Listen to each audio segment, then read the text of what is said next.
রাতে হাত পায়ের নখ কাটা যাবে কি না, এই প্রশ্নটি অনেকেরই এবং আমাদের সমাজে এখনও অনেকে মনে করেন, বিশেষ করে গ্রামাঞ্চলে, যে রাতের বেলায় হাত পায়ের নখ কাটলে মানুষের অমঙ্গল হয়, অকল্যাণ হয়, সম্পদহানি হয়, বিশেষ কোনো ক্ষতি হয়, কিংবা এটি নিষিদ্ধ।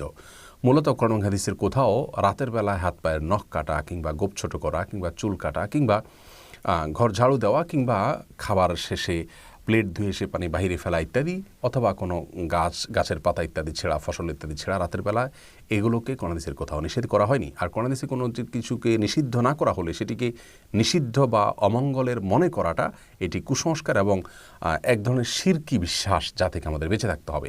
রাসূল করিম সাল্লাল্লাহু আলাইহি ওয়াসাল্লাম বিভিন্ন হাদিস থেকে আমরা জানতে পারি লা আদওয়া ওয়ালা তিয়ারাতা, এবং এ জাতীয় অনেক হাদিস রয়েছে যেগুলোর খোলাসা হলো অমঙ্গল অপয়া বলতে কোনো কিছু শরীয়তে নেই, যে অমুক কাজে অমঙ্গল, অমুক কাজে অপয়া আছে। যদি শরীয়তে সেটাকে অমঙ্গলজনক বলে আখ্যায়িত না করে, মন গড়া বিশ্বাস থেকে সেটাকে অমঙ্গলজনক মনে করাটা এটি ভ্রান্ত বিশ্বাস, যা আমাদের ইমানের জন্য ক্ষতিকর। বিধায় এই বিশ্বাস থেকে আমাদের সরে আসতে হবে।